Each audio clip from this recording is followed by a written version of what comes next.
So currently, about 540,000 South Africans are waiting for their license cards to get printed. So if you go and you renew your license, they're giving you the temporary license, but they're not giving you the card yet because our printing machine is broken down. It usually breaks down. There's nothing new.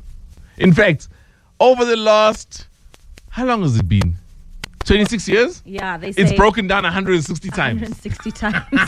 That's crazy, right? You only have one. Bro, yeah. Just the one. Yeah, I've only got one. Chris is one of the people that's waiting for his license card to get printed. My driver as well, when I go to gigs, who's my friend now, Yeah. also has been driving with a temporary license for months. You see. Anyway, then there was a tender process. It was advertised. They went out on tender to acquire a new machine because, as you can see, this one is giving us issues. And there's a company called Idemia South Africa, right, who was one of the bidders.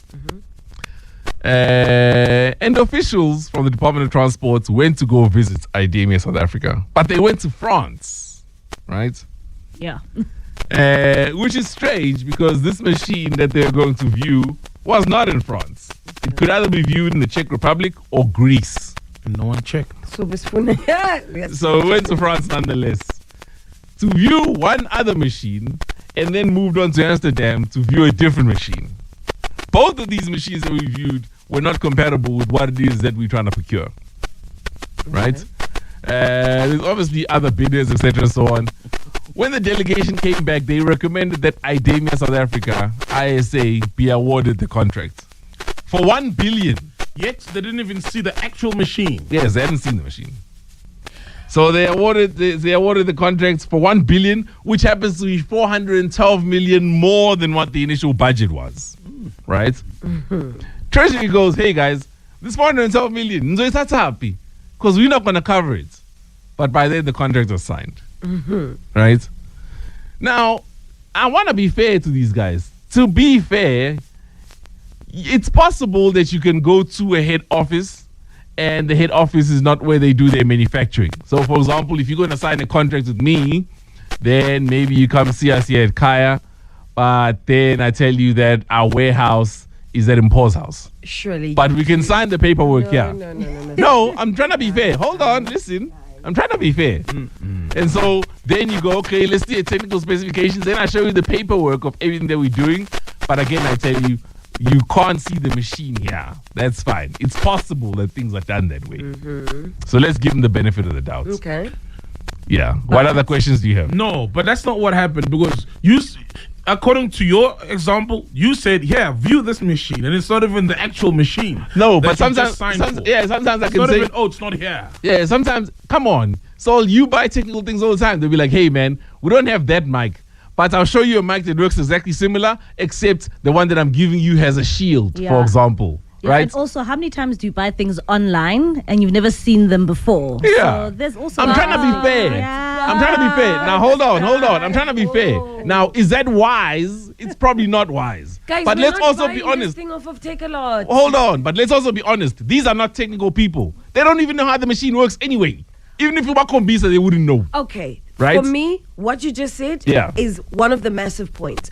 One, why are you sending people that are not technical to go and view something, right? That is going to cost the country millions and millions. Two, surely you dot your I's and cross your T's before you even hop on a plane. First and foremost, CRP. What is going to happen there? Who needs to be there? You do all of these checks and balances before you hop on a plane.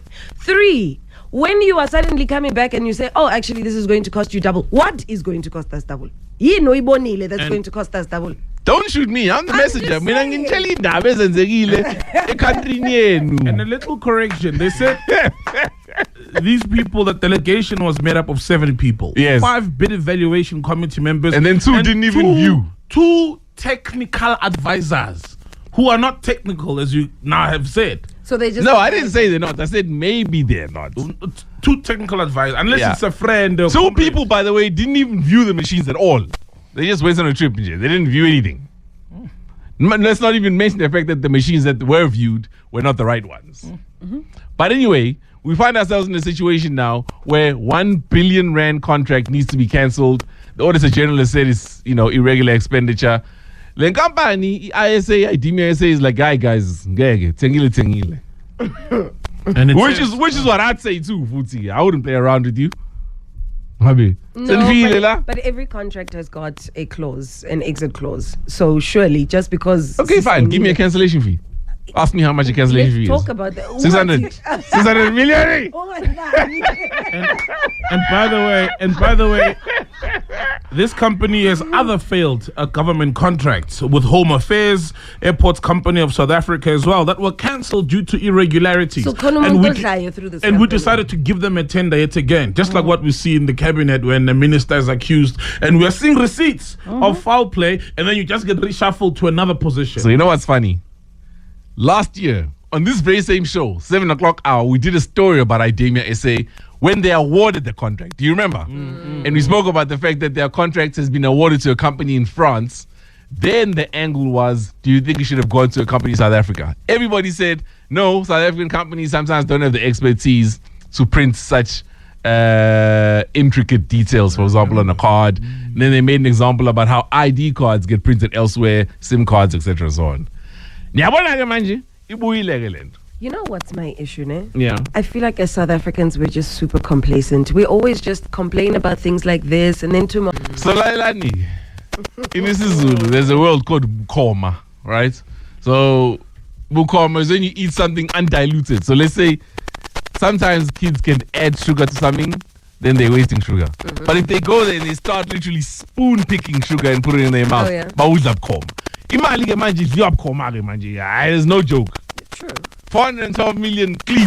That's because power is slipping. So you must eat as much as you... Similar to what the apartheid government did just before democracy, you know? Yeah. Just emptied out the resources as quickly as possible, and ANC inherited a broken and broke government. This is exactly what we're seeing right now, to be honest. Let us know. What are your thoughts? Should this contract be cancelled? But then also keep in mind, if they do that, there's going to be a further delay. South Africans are already waiting for their cards. What shall we do?